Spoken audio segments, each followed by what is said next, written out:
Hi, folks. Welcome to another episode of Film Study. This is Ken McCusick, and we're back for part two of the countdown of our top 10 interior defensive line prospects for in this year's NFL draft. I'm doing that with Gabe Ferguson. Gabe, how you doing?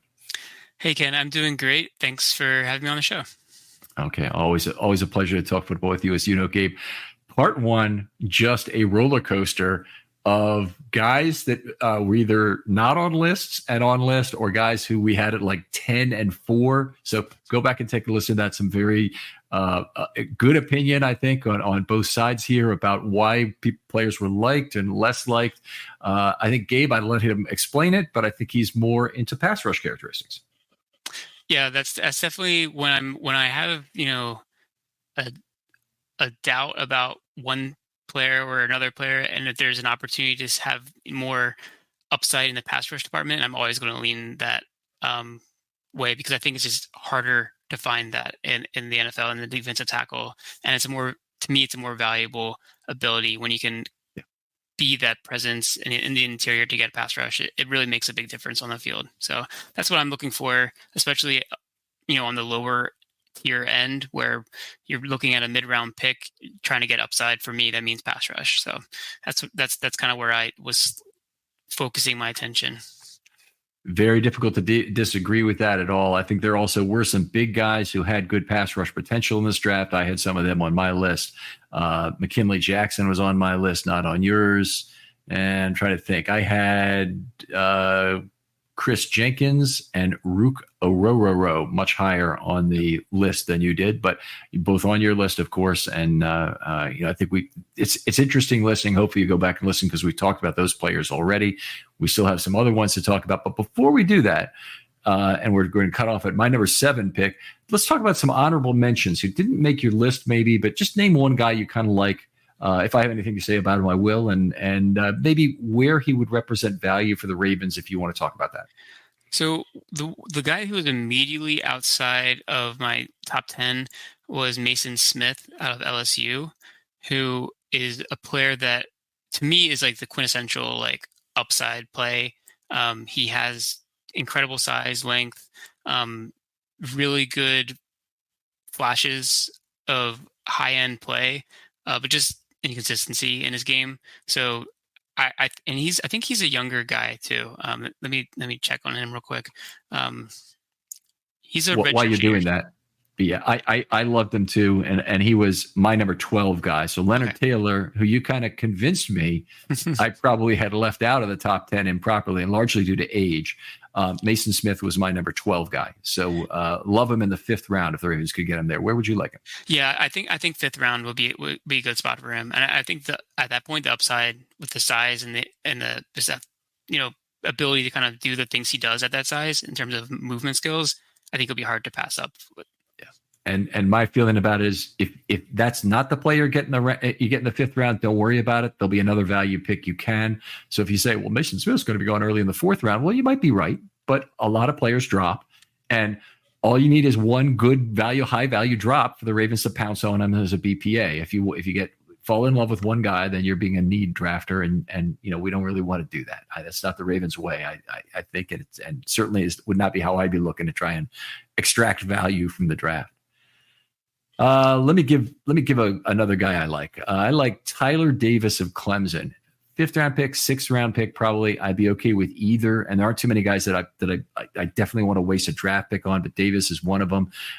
The Ravens have a history of working with some smaller guys who are hand fighters, like Kelly Gregg. He's going to get drafted for sure because of 29 bench reps. The Ravens won't get him as a UDFA because of that, even though his arms are shorter, and that 29 bench reps is nothing like the 29 from Chris Jenkins or from, who's the other guy who had 29? Rook Orororo. Yeah, I think he was someone who I was a little bit lower on, but I can see there being some value there. I wasn't, I think Rook was the guy that drew my attention, watching Clemson. So it's hard when you have two guys play the similar position and one of them is just like more impactful. It's hard to kind of like see the other person, I think, sometimes. Sure. But yeah, I think in the, later in the draft, 6th round pick, that I think there's decent chance of he's someone who can plug in and be, like a rotational piece for you. I like that. One more guy, if I could. Sure. An honorable mention. Because I think he's kind of maybe someone who could also be valued later on. Christian Boyd, out of Northern Iowa. I don't know if you looked at him at all, but to me, he's kind of that like diet T'Vondre Sweat type player who's like a big space eater who can be a giant like run defender, but also give a little bit of upside in the pass rush. I'm not sure where he's going to go in the draft. I think he might actually go higher than I would expect. But I was really quite high on him, and he was just outside. He was right there at the 11-12 for me between Mason Smith. He concerns me a little bit, but he's definitely on my honorable mention list. But it concerns me a little bit coming from Northern Iowa. We've had a lot of developmental players come from there. I'm trying to remember if it was North Dakota State or Northern Iowa that Trevor Penning came from. But Northern Iowa definitely has had some players over the years who have been project picks who have not necessarily worked out. I think the other guy is Spencer Brown, who went to the Bills in the end, but it was a left tackle I kind of liked, and had good length, and was a guy who projected probably to play at left tackle or nowhere in the NFL. Christian Boyd is definitely a very interesting project. I turned 24 in February, did 38 bench reps at his pro day, so he's got that true grown man strength. But guess what? He's a grown man. So he should have that grown man strength. But he's exceptional, to be fair. 31.25-inch arms for 38 bench reps. Now, there's no arm length you can have where 38 bench reps is bad. But I'm just going to say his total is not as good as Voorhees. It's not as good, perhaps, as some of the 34-inch guys turning in 29 reps. It probably is. But also he's significantly older. So that's something to look at. Played 5 years at UNI. I have no idea why, with the transfer portal being what it is today, he wouldn't move to a Power 5 school. Did he not want to leave a girl behind? Was he on track for his degree and his credits weren't going to transfer? I'd have a hard time believing that was really it. But anyway, whatever the case, it's a little surprising he'd stay at a place like that. He will be expected to contribute quickly based on his age. So that's actually, I think, a good thing. I'd like him for the Ravens in either the 6th or the 7th round. I think he'll get drafted before that, honestly. So he's certainly got his negatives, but the lump of clay is there. You don't have as much time to work with it as you have with a 22-year-old player. Yep, definitely agree, and that's why he was kind of outside looking in for me. But I think he is someone I think who could probably be at the worst like a backup nose tackle right off the bat. So I thought he was interesting. All right, I'll name one more guy, and he's my last, and that's Mekhi Wingo of LSU, 6'0", 284, 32-inch arms, 485, 25 bench reps. Here's the big thing. He doesn't turn 20. He turns 21 on 4/17. We're recording this on 4/9, folks. It's 8 days until this guy turns 21. Okay, so that's the major factor to like about him. He is probably the smallest interior defensive lineman in the entire draft, also the youngest and the smallest. I'd say the 25 bench reps is unimpressive for his size and length. He did play more than 60% pass snaps this last year for LSU. His pass rush results were not good enough for me to crack him into the top 10. Age would be the reason you take a chance on this guy a little later. His game is about his motor and how disruptive he can be as a penetrator. He's definitely not a two-gap player at that kind of size, at that kind of length. So he's a guy you need to have the space on your line for a guy you can afford to have penetrate. That's real important because he's playing with other linemen. They're going to have to do part of this two-gap job or part of the, just be red lit, so to say, on some run snaps or just, bullying on some run snaps because he's really a penetrator. So he's improved in his 3 seasons in college. One was those at Missouri and 2 at LSU. And I expect him to be drafted because of his production relative to youth. He's a guy, even though he's not on my list, I really wouldn't be upset if the Ravens drafted him in the 5th round. I think somebody else probably will get him about then because of productivity relative to age. Yeah, I think so. he's someone who could really fall because of his size. Like he Yeah. is very, very undersized for the position. And the productivity doesn't really make up for it. In my opinion, it wasn't that high. I mean, you watch him and you see someone who has, upside, I think. But it's just going to be like a situational player for you. And could you have a roster spot for that? That's a question, I think. And that's why I didn't have him on my Ravens even honorable mention, because I don't see him actually being someone who would make the roster. Okay. All right. Fair enough. We'll jump back into the rankings then, or the countdown, if that's okay with you, and go to my number 7 guy, who is a similar guy in terms of being a little undersized and very young, and that's Michael Hall of Ohio State. 6'3", 290. Can you confirm his age for me? But I believe he's not yet 21. Also, doesn't turn it until May, if I recall correctly. I think June. I think he's one of the youngest people Wow. in the draft class.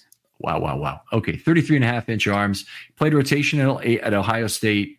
45% of his snaps are on run plays, which means he's playing less with the lead and more and in passing situations and more on early down plays. He's definitely an underneath stunt player when you look at him as a pass rush guy. Definitely generates some half man advantage there. Already has a little bit of polish as a pass rusher, which actually is a mild concern for me. That young, he's got a little bit of a bag of tricks as a pass rusher. Looked at the film versus Notre Dame in particular. The very nice swim move to get past the center. The center is actually getting tripped up by the left guard. I think that's Lundstrom for an RM -4. So it was a really nice play, but unfortunately, he really benefited from the left guard tripping up the center on the play. Played some 3, some edge, and some 1 all in that game. So he was a guy definitely that Ohio State is moving around. We talked about this with several of these top guys. They're looking at what's going on with Chris Jones and with Justin Madubuike now in terms of them moving all over the line of scrimmage to be used in different places and to try and generate a matchup advantage. And Michael Hall did that at Ohio State. He got a free run of the quarterback for a quarterback hit. Basically, the Red Sea parted in terms of the tackle and guard, each kind of not taking responsibility for him. It looked like he had a blown assignment by the right guard 75 that led to a pressure, and he shed the center to force another quarterback run, which it ended up being an S+2. Really nice play on 3rd and 18 that he made. So it's a lot of nice plays for one game is what I'll say about that from Michael Hall. So if you had any question about he's not involved enough, that's not the case. He's involved enough. He's a very good player. Run defense is not his strength, but again, I think he's another guy because of size who could be successful as a penetrator if you have other 2 gap players. And the Ravens, certifiably have that with Pearson Urban available in a base defense. Say if they want to play him at 3, rest Madubuike some snaps, it would kind of make some sense from my perspective. Normally, I'd say the Ravens could really benefit from a guy like Hall, and I'd have him even higher in my draft, but I didn't because I think their current set of interior pass rushers, he'd be a luxury to just have one more of those that's his primary thing. So I couldn't really put him up there, even though the Ravens are getting older and they need to reset some of that value. So it wouldn't surprise me if you had him a little higher than I did. And if you did, I would not bang you for it. But where did you have him?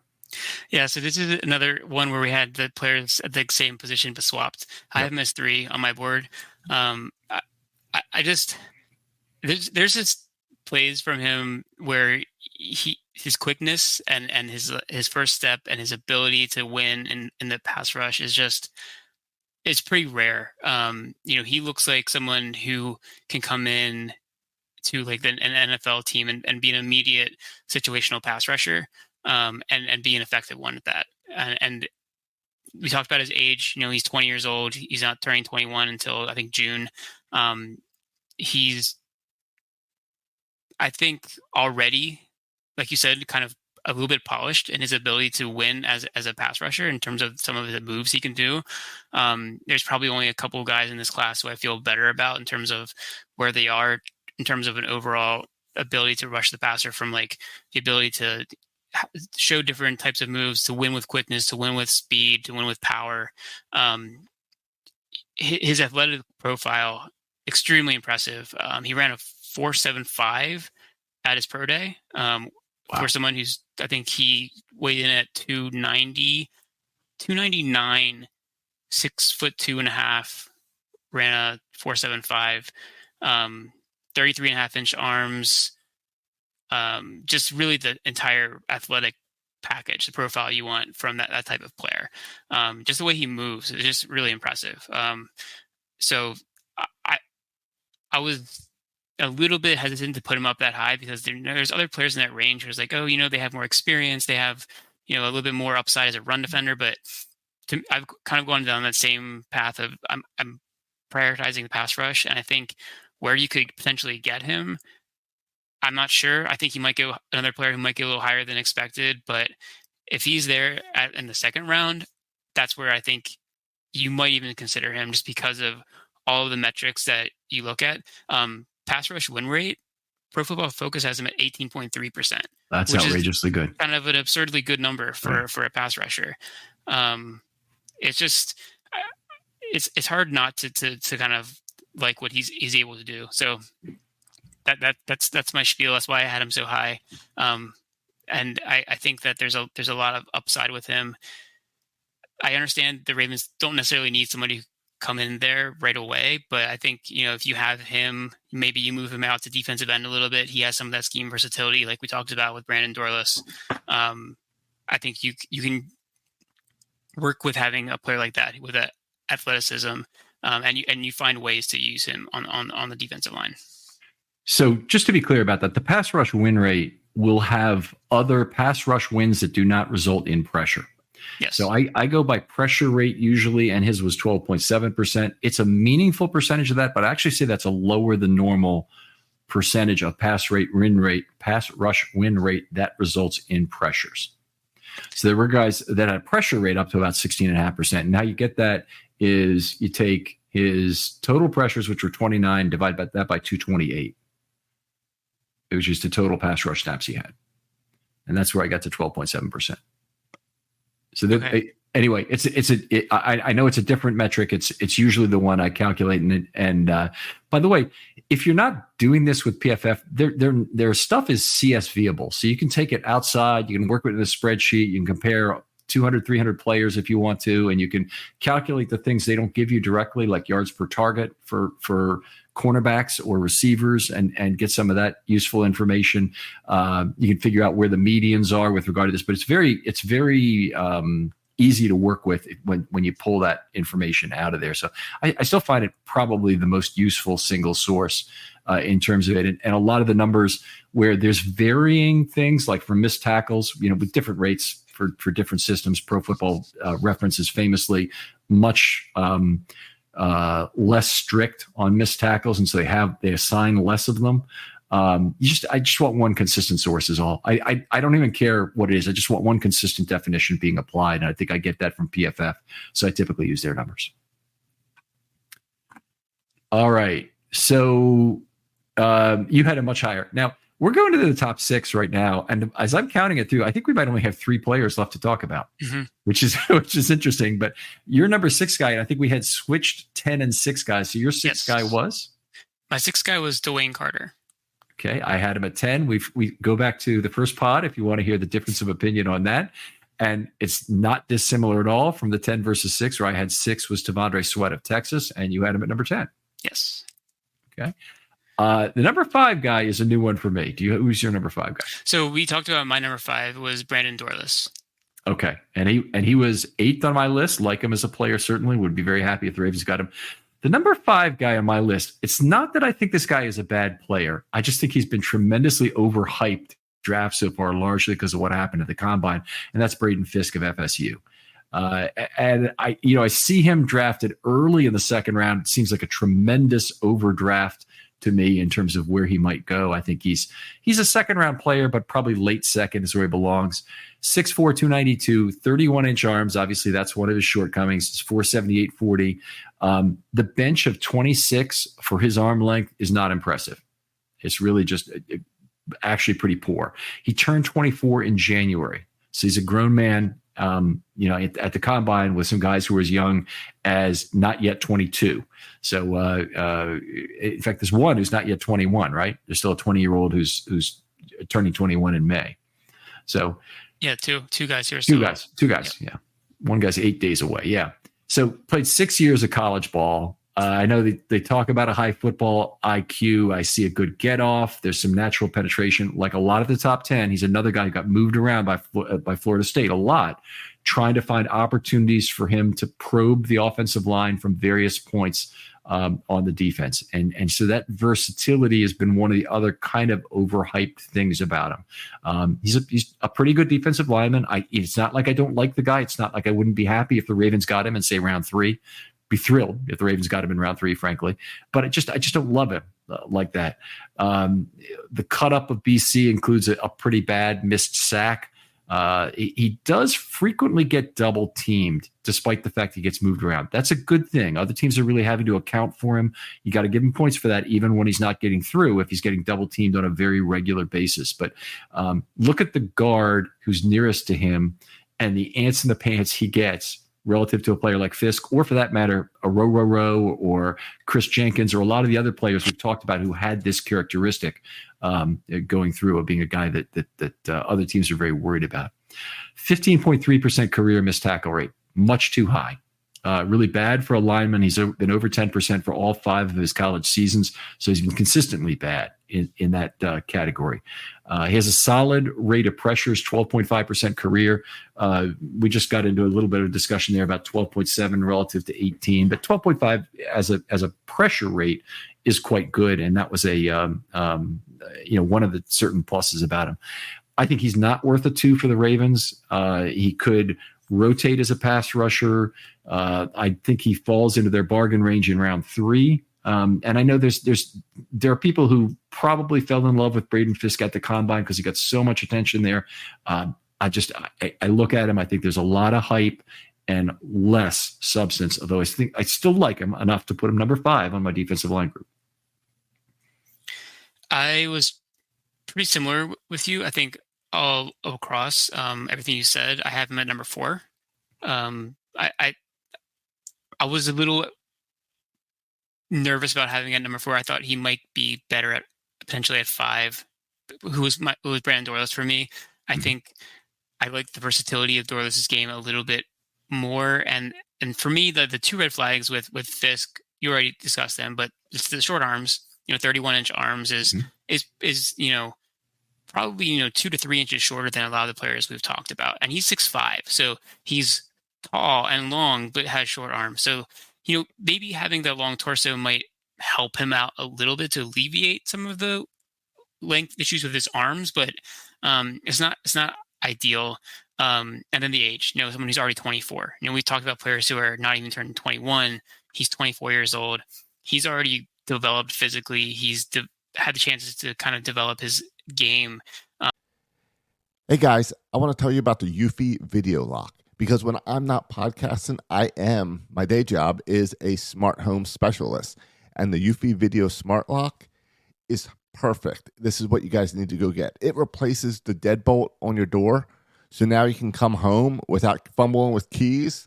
You can just type in a code, or even better, use your fingerprint to unlock. After 1 second, you put your finger there, pops out, my door's open. It's perfect.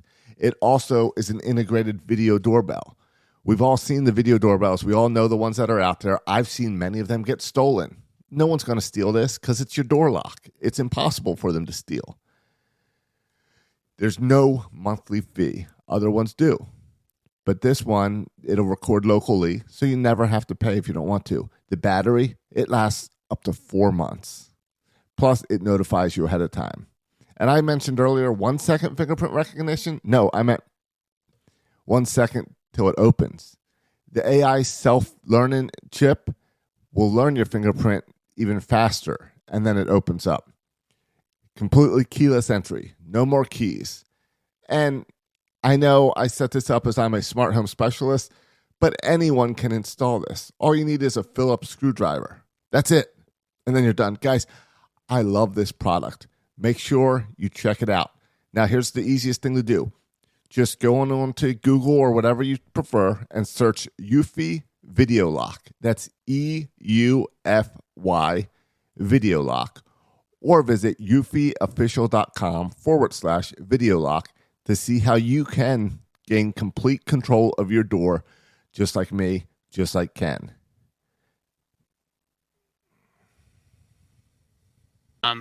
And I think he does have some ability. Obviously, we wouldn't be talking about him here. He has upside as a pass rusher. I like the way he moves. You mentioned the combine, his on the field movement skills, the drills that he was doing. Yeah. Very impressive. He's a very fluid athlete. He moves very well laterally, very comfortable. I think you see that on the tape as well when he was working with the edge at Florida State, Jared Verse. You see them, doing twists and stunts, and I think he can kind of fit into that type of defensive scheme and be a very good fit. Type of things that the Ravens have liked to do. So I think he will be a fit. I think end of the second round would be kind of I'm not sure if I want him there. For me, third round would be the sweet spot. But there's definitely some upside. He has the pass rush juice. He's not a complete zero in the run defense. That's not really his strength either. So I like him, but I think that he's probably not a player that I see the Ravens going for. So if I was thinking about it more in a Ravens centric way, he might be even a little lower than I have him at 4. Yeah, fair enough. And I think if he's a guy. He is the guy I think you could plug in on early downs as a 3-tech, give Matabike a little bit of relief. But who does he ever push off the field on third down for the 24 Ravens? Now, admittedly, things change. Year to year, things change. Injuries can occur. Next year, they may cut Brandon Williams. They may, Michael Pierce might be cut a year early because of injuries or things that are not working out all of a sudden because of age. And all of a sudden, you may really need a player like this to take up a lot of snaps. But I think he just does not fit the Ravens all that well in terms of prioritizing what he does well as a defensive lineman in the context of a team that has a ton of needs with their free agency holes. Yeah, it's hard to argue with that. Okay. I think we've named some of these other guys leading up to number 2. So at number 4, you had? Yeah, so 4, I had Braden Fisk. Okay. And I had Chris Jenkins. So we talked about him on the first show. At number 3, you had? I had Michael Hall. And I had Rook Orororo. And at number 2, we should have a new player. All right. Indeed, we do. And my number 2 is Johnny Newton. Or I'm just going to call him Johnny because that's easier to say and pronounce. Out of Illinois, really impressive 3-technique defensive tackle, very high pass rush upside, very active, quick off the ball. The size, I think, is a little bit under what you would ideally have, I think, from defensive tackle, but he's not undersized necessarily. 6'2", 295. That's okay. He's on the younger side, only 21. He'll be turning 22 in August. August 22 in August. So, but just the productivity as a pass rusher is impossible to ignore. It's very, very impressive. He's really checks all the boxes as a pass rusher. He's got the quickness, the explosiveness, moves well. He's powerful in his hands, very advanced, I think, with the way he uses his hands. He can make interior offensive linemen look silly at times. Just kind of knocking them aside with ease. He's a violent player. Has something that we heard Zach Orr talk about in the offseason. Someone who is going to take your lunch money. And that's something that I think is an interesting attribute on this Ravens. I mean, he's very much in that Roquan Smith kind of schoolyard bully kind of mold. So really like to see that about him. From a run defense standpoint, I wouldn't say he's a negative. As I wouldn't say it's really his strength. Definitely, he's more of a pass rusher. I think there's times in run defense where he might not put as much effort. I think it might be an effort kind of thing.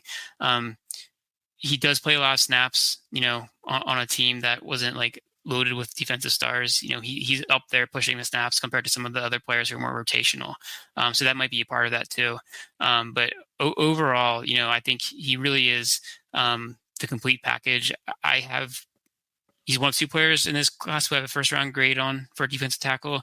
I mean, if we're talking about the Ravens picking at 30 overall, that might be a little bit rich for me. But if for some reason they were to trade back and, have an early second-round pick, I think, and he's there, I would potentially want to pull the trigger just because of the upside you have with him. So overall, a player that's really fun to watch. I think he'll be a great fit in Baltimore. And it's if the Ravens needed a defensive tackle, I think I'd be a lot higher on him potentially. Okay, he's my number one guy. And I'll start by saying if he was available at 30, I think the Ravens would really, they would have to have exactly the left tackle they want still on the board. A Mims or a Suamataia or one of the other guys who has a pretty good chance to last to 30. Mims doesn't have a great chance. But I don't. It would be a very rich pick to take him, and yet I think they'd have a hard time not doing it if he lasted all the way to 30. I think he'll go in the top 15. In terms of what I'm seeing on film, absolute wrecking ball with the first step. Very violent hands. First step is juicy, gets in gaps, turns shoulders, does the things you want. He hand fights at the top of the group as well. Very rare to have that combination of polish already in such a young player. He's quick enough to loop or play the under on stunts. He'll be a devastating under at the next level, particularly with the proper coaching and learning how to play more half man, which he does do some of right now. The thing that shows up on film for me more than anything else is the ability to use his free arm extremely well to make tackles. So he does a really good job of shedding blocks entirely. But even when he doesn't shed the block and the guy's inside, he could even be looking to get a holding penalty. If his right or left arm is free, that quarterback, that running back has a good chance to go down just to that, or to be slowed up enough that somebody else can make the tackle. Made a great move on Mason Lunsford in the Maryland game. Lunsford, the left guard in the Maryland game. And that was impressive.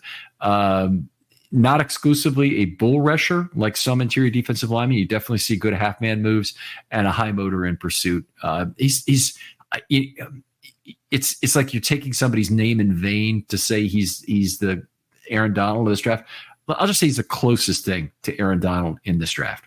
He's absolutely the guy you want as a pass rusher from the inside in this. He only had a 10.7% pressure rate, which I think was held down because of attention around here, but the other linemen are all worried about his exact position on Illinois' line. And that's with another guy with Randolph in there who's pretty good also. He's not, probably won't be drafted, but would be a guy I'd be really excited if the Ravens got as an undrafted guy. So that was kind of interesting. He probably needs a little bit of time in an NFL weight room. He didn't bench at the combine here. And I project he'll be the first interior defensive lineman off the board. If he somehow dropped to the Ravens at 30, they've got another Kyle Hamilton question on their hands. Yeah, that's actually a really good comparison for considering what the Ravens needs and the quality of the player. That would be an interesting conundrum. And I tend to agree with you. I don't think he'll be there.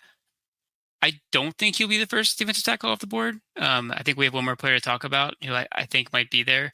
But I think they both go in the first round. And I think they both likely go before the Ravens are on the clock. And I would agree with that wholeheartedly. But who's your number one guy who is my number two guy? Yeah, my number one guy is Byron Murphy.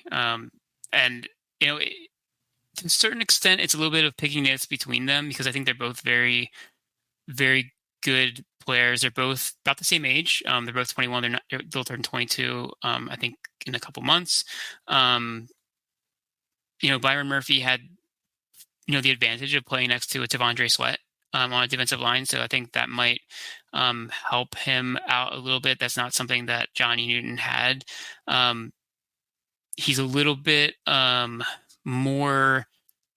He looks more prototypical defensive tackle-y. I don't know if that's a word. Quarterbacky. You want to avoid those kind of terms. Exactly. When I saw that he only measured in at 6'1", I was a little surprised. I thought he looked bigger than that on film. He moves really well. I think the area that he has an advantage over Newton is that I think he's a better run defender. I think he's a very good run defender, and he's also a very productive pass rusher. So he really checks all the boxes there.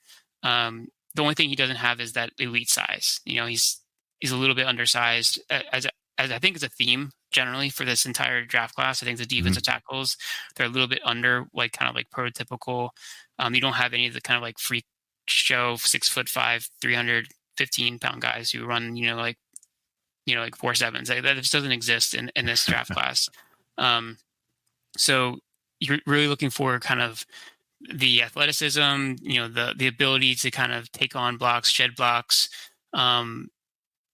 move, the ability to kind of just move along the length of the line horizontally, to penetrate, to get up the field. I think he has the whole package, and it's a really just impressive combination of everything. I think he carries himself well. I think he's probably a top 15 pick. He might drop a little bit further because of just other positions being a little bit more impactful potentially with the way this draft is kind of laying out. But if he's there in the first round, for the Ravens, I would be shocked. So I think I would take him at 30. With Newton, I'd be a little bit more hesitant just because I think he's a little bit more pass rush specialist in his game. But I think both of them are very impactful players right away. All right. Murphy's my number 2 guy, as we said. Okay. So he did bench, even though he won't be 22 until September. So that's terrific. 28 bench reps are okay for his arm length, which is 32 3/8, but it's not as good as the 29 reps at 34 inches, not even close. So, but then again, he's not a grown man yet. So, I look at that strength and I say, he's going to get stronger from this point. Okay. Couple things that I noticed stat wise, and then a couple of film things. So first, the stat stuff. He's got a 16.5% pressure rate from a combination of nose and 3-tech. And it's really strange, but he's under 300 pounds and he plays the nose with Sweat playing the 3 because that's how they thought they could get the best advantages for that group. I think Sweat benefited more from that relationship than Murphy did, but they both benefited. They both benefit from having 2 great interior players like that on the same Texas team. But that 16.5% pressure rate is outstanding. It would have a higher pass rush win rate than that we talked about. But there's a couple things that come with that, and this is more from film. Is he's really a big time cleanup player. He controls the rush lane very well versus the guy who's blocking him. It's more like he ends up either being locked up or playing 2 gaps to control pass rush lanes while others get the initial pressure. Then he disengages and makes a tackle. And he's got a large number of those kind of finishes in his group. And I had a finish number for him here among these. Oh, I had it, and I've lost it on the page. If it comes back to me, I'll get it. But it was a high percentage of his total pressures ended up being quarterback hits or sacks relative to that total. He gets a fair amount of personal pressure as well. So I don't want to say he didn't get any of that. But Texas did not always hold up well behind him when he got the initial flush. If you look at some of his pressures where he drives the quarterback out of the pocket, the quarterback's getting a decent scramble out of it. I'd say if you look at the cut up that's out there versus Oklahoma, it's definitely not his best game, but it's always worth watching any game of all plays as opposed to watching highlight video. So I'd recommend that one. What else did I say about that? Okay, here's the other thing. Got kind of a high missed tackle rate, 18.5%, but he's still got a great total of defensive stops, 21 to 5 missed tackles. At that kind of ratio, I'd be happy if he had double the missed tackle rate and 42 defensive stops. It's not practical or reasonable, but you can certainly suffer through 5 missed tackles to get 21 defensive stops. And again, that median is about 11.8% for a defensive lineman. Keeps his feet well, violent but unpolished as a hand blocker. I think there's growth there. So I'm really stating that as a positive. And as you mentioned earlier, I think it's a complete dream to think that the Ravens get him at number 30. And I think they've got a real question about what card they turn in if he's still there. So, we talked about both the players that we liked at the top two. What is it that gives you what is it for you that Newton gives you like the edge over them, and how close are they in your estimation, and how you rank them? Close. I mean, they're both the clear top 15 guys. There's no doubt about that. I think I liked Newton a little bit more as the guy who was more like Aaron Donald in this draft and who's going to create more pass rush explosiveness, even though that's not been the case at Illinois. And, he's playing in the Big Ten. He did play with a decent guy next to him, but it wasn't Tavondre Sweat. And he did not have as good a pressure rate. That's certainly true. I think I see more.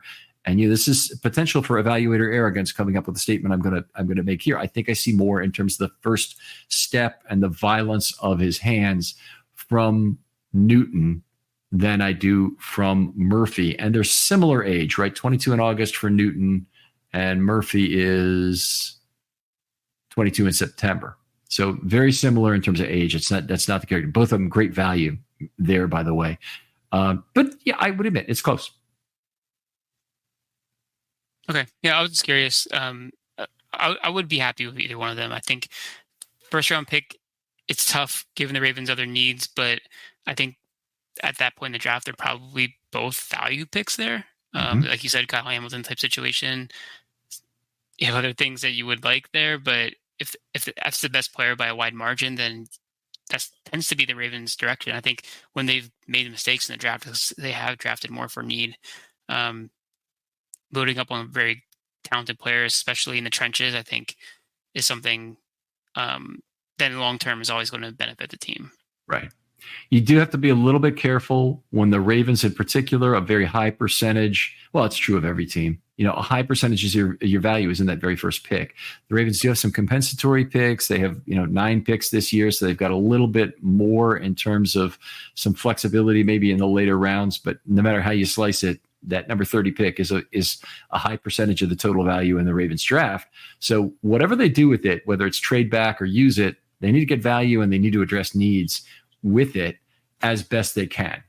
So, sometimes that means dropping to a point where you're going to get value at a position of need. And I think there are some good intersection of need and value players at wide receiver and tackle at 30 who are going to be good. I almost hope they don't get disrupted by Newton or Murphy being available there, because it would